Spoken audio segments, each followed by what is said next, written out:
Part B of Bava, page 28a. For time, we had to stop, so we'll continue with Part B with the words, it's the last few lines, the bottom, Amar Rava, Mai Ze V'Ze Peah.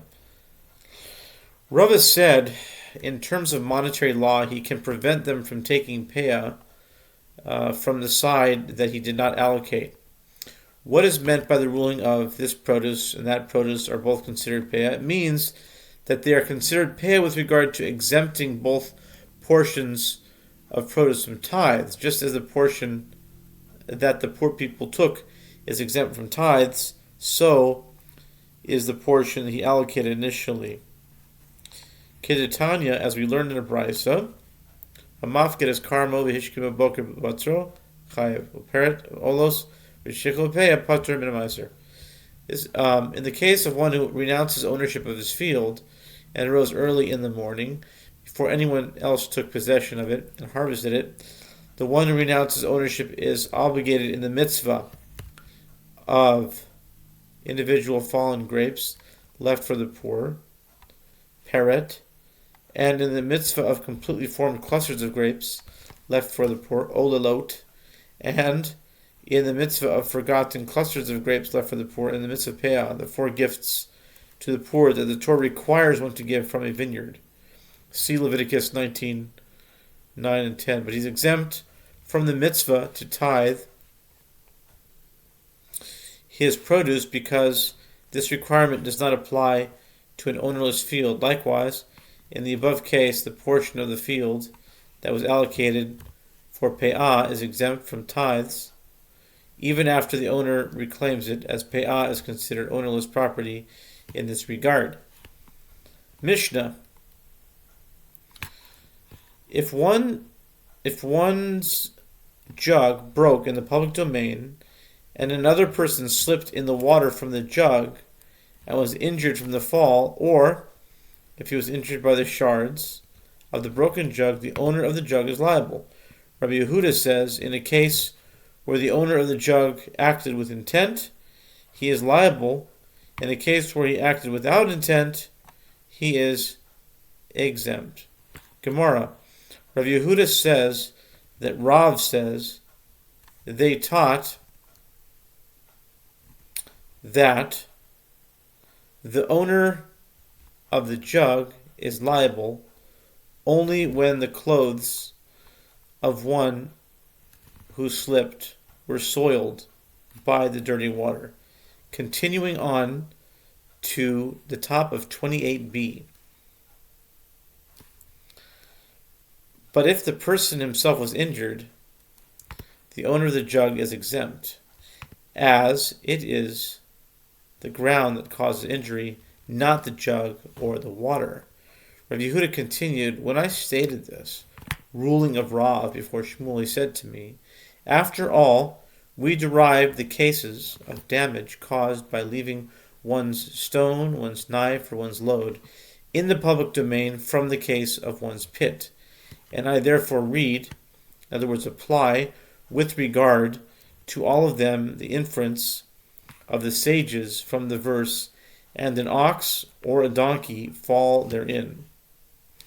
Exodus 21:33, that the one who dug the pit is liable only if what incurred damage is an ox, but not a person, or a donkey, but not vessels.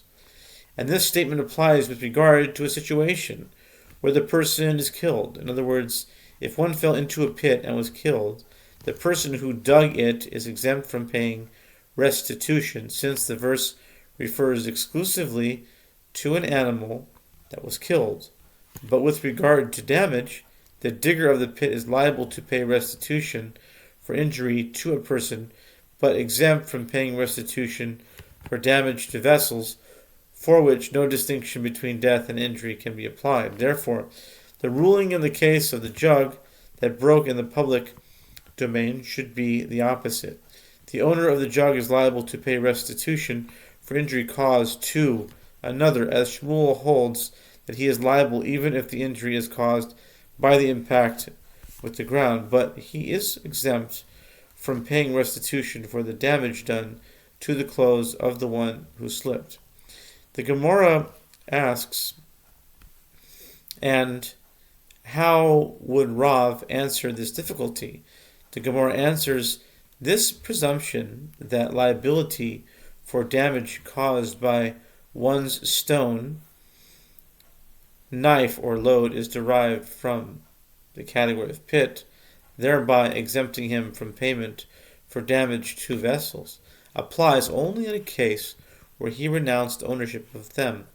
But in a case where he did not renounce ownership of them, it is considered to be like any other case with his property that causes damage. Therefore, he is liable to pay for damage caused to the vessels. Rav Oshia raises an objection from a brisa discussing pit. It is derived from the verse, and if a man shall open a pit, or if a man shall dig a pit and not cover it, and an ox or a donkey shall fall therein, Exodus 21:33, that the digger is liable to pay